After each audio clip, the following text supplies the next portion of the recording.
लेकर को आपने देखा।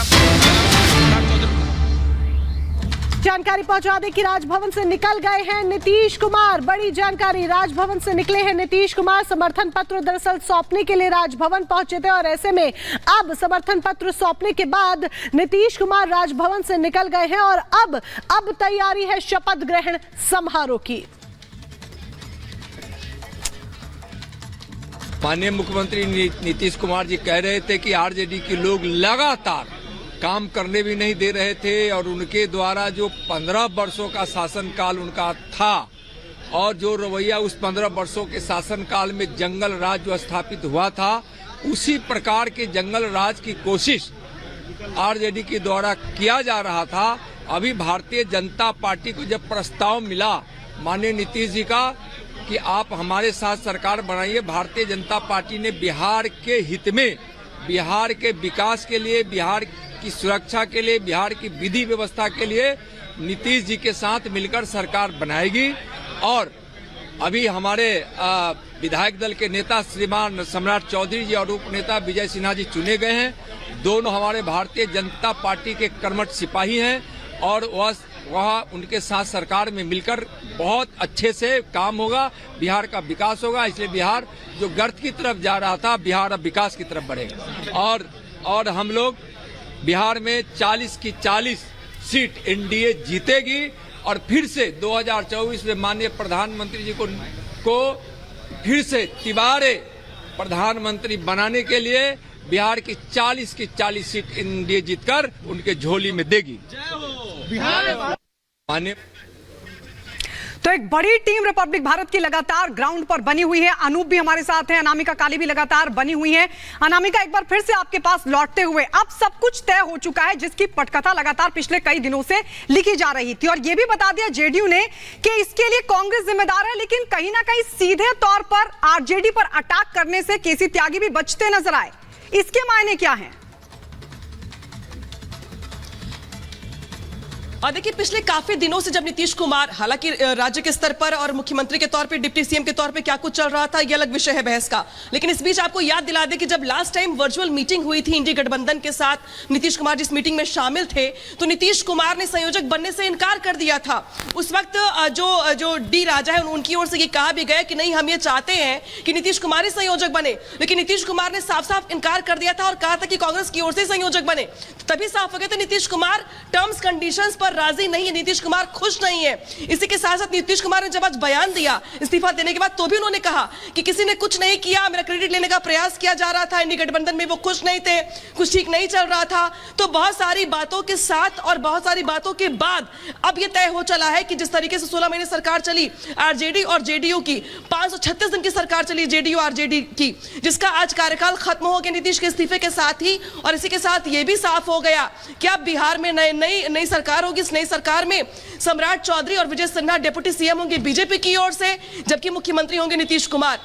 इसी के साथ सूत्र ये भी बता रहे हैं कि चूंकि चिराग पासवान जेपी नड्डा के साथ ही आ रहे हैं, उनको आश्वासन भी दिया गया है, तो उनके भी मंत्री बनने के प्रबल आसार यहाँ पे दिखाई दे रहे हैं। इसी के साथ साफ ये भी हो गया है कि इस बार चूंकि बीजेपी अपर हैंड है, बीजेपी की ओर से माना जा रहा है कि इस बार बीजेपी अपर हैंड है, लिहाजा लोकसभा चुनाव में सीटों के साथ साथ इस बार जो मंत्रियों की संख्या होगी राज्य में, वो भी बीजेपी की ज्यादा होगी। तो बहुत सारी बातें अभी और ऐसी हैं जो शपथ ग्रहण के साथ साफ हो जाएंगी। लेकिन इसी के साथ अब जो तस्वीर थी जो सुबह से कंफ्यूज, बिल्कुल अनामिका, जो तस्वीर थी जो सुबह से अभी तक धुंधली नजर आ रही थी, वो पूरी तरीके से अब साफ हो चुकी है। लौटेंगे आपके पास। इस बीच ये भी आपको बता दें कि सीएम आवास पर अब एक बार फिर से हलचल तेज हो गई है। नीतीश के साथ बीजेपी नेताओं की बड़ी बैठक हो रही है। नई सरकार के प्रारूप पर इस बैठक में चर्चा होनी है, यानी कि शाम 4:30 बजे शपथ ग्रहण समारोह और उससे पहले की यह बैठक बेहद महत्वपूर्ण, जो कि सीएम आवास पर चल रही है, जिसमें नई सरकार के प्रारूप पर चर्चा होगी।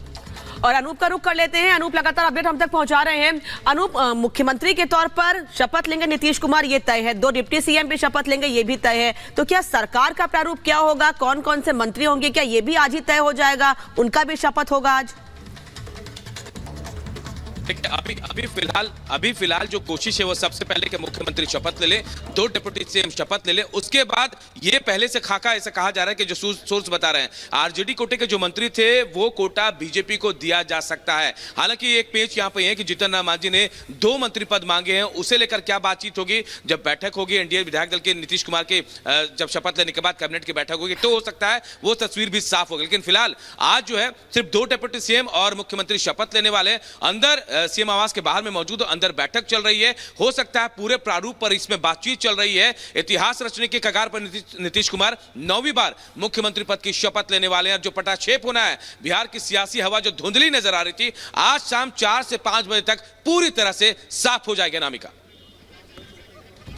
बिल्कुल अनूप, हम आपके पास लौट रहे हैं। इस बीच एक और बड़ी खबर, और बड़ी खबर है कि सम्राट चौधरी बन सकते हैं डेप्यूटी सीएम, विजय सिन्हा भी बन सकते हैं डेप्यूटी सीएम। ये बड़ी जानकारी मिल रही है, यानी 2 डेप्यूटी सीएम को लेकर फिलहाल जो जानकारी मिल रही है उसके मुताबिक ये तय हो गया है कि नीतीश कुमार एक बार फिर से 9वीं बार सीएम पद की शपथ लेने जा रहे हैं। तो वहीं 2 डेप्यूटी सीएम जो कि बीजेपी की तरफ से होंगे, उनमें एक नाम सम्राट चौधरी का, दूसरा नाम है विजय सिन्हा का। विजय सिन्हा भी बीजेपी के जाने माने नेता माने जाते हैं। हालांकि जब एनडीए से गठबंधन तोड़ा था उस दौरान विजय सिन्हा ही अध्यक्ष थे, लेकिन उसके बाद उनको भी अध्यक्ष पद छोड़ना पड़ा था। उसके बाद सम्राट चौधरी को बनाया गया। अब ये दोनों ही अब डेप्यूटी पद की शपथ लेने वाले हैं। अनामिका काली लगातार ग्राउंड पर बनी हुई है। अनामिका, लेकिन एक सवाल यह भी खड़ा होगा कि क्या आरजेडी को इस बात की उम्मीद थी, क्योंकि जिस तरीके से, हालांकि कारण तो आज बताया गया कि क्यों नीतीश कुमार अलग हुए हैं, लेकिन क्या उम्मीद आरजेडी को थी? जिस तरीके से महागठबंधन को लेकर सबसे ज्यादा अगर कोई एक्टिव था तो वो नीतीश कुमार ही थे, लेकिन उसके बाद इस तरीके से वो अलग हो गए, किनारा कर गए। और देखिए जो स्थिति दिखाई दे रही है बिहार में, उसको देखकर लगता नहीं कि आरजेडी को कहीं से भी कुछ इस बात का अंदाजा था। हालांकि लास्ट के 2-3 दिनों के बीच में जो हमने देखा, जो तलखी दिखाई दी नीतीश कुमार के बीच में, तेजस्वी यादव के बीच में, तो वो देखकर लगा कि आरजेडी भाप चुकी है कि नीतीश कुमार के मन में क्या चल रहा है। लेकिन बहुत पहले से इस बात का आइडिया हो, इस बड़े ऑपरेशन का आइडिया हो, इस बात की गुंजाइश बहुत कम है, क्योंकि लालू यादव सियासत के माहिर खिलाड़ी कहे जाते हैं। तो अगर वो उनको पता होता और वो चुप बैठते, इसकी गुंजाइश बहुत कम है। ऐसे में ये लगता है कि नीतीश कुमार के बारे में वैसे भी कहा जाता है कि नीतीश कुमार जब भी कुछ करते तो बहुत साइलेंट मोड में करते हैं। और आज भी देखिए आप कि आज उन्होंने एक ही दिन चुना इस्तीफे के लिए भी, शपथ के लिए भी, यानी कि बहुत बैकग्राउंडर नहीं बनाते हैं, वो बहुत माहौल नहीं बनाते हैं, जो करना होता है चुपचाप कर लेते हैं। तो इस बात की गुंजाइश बहुत कम लगती है मुझे, कम से कम देख करके सब कुछ, कि आरजेडी को इस बात का आइडिया होगा। दूसरा सबसे बहुत महत्वपूर्ण तथ्य यहां पर यह भी सम्राट चौधरी को लेकर कहा जा रहा है, विजय सिन्हा को लेकर कहा जा रहा है। तो सम्राट चौधरी वही वो नेता है जो लगातार बीते 16 महीनों से आरजेडी जेडीयू के गठबंधन को कोसते रहे। ये कहते रहे कि करप्शन करने वालों की सरकार है, ये भी कहते रहे कि जंगल राज की वापसी हो गई बिहार में। लेकिन आज वही सम्राट चौधरी है जो उसी गाड़ी में बैठकर जाते हैं डिप्टी सीएम के पद को लेकर के, उनका नाम सबसे और यही राजनीति है अनामिका, यहाँ कब क्या हो जाए, कौन किसका पाला थाम ले, कौन किसका हाथ थाम ले, कौन किसके पाले में चला जाए, वक्त कब बदल जाए, कुछ कहा नहीं जा सकता। लौटेंगे आपके पास। इस बीच एक बड़ी खबर ये भी बता दें कि बीजेपी सांसद रामकृपाल यादव का बयान सामने आया है। इंडी गठबंधन खत्म हो गया है, रामकृपाल यादव का कहना है।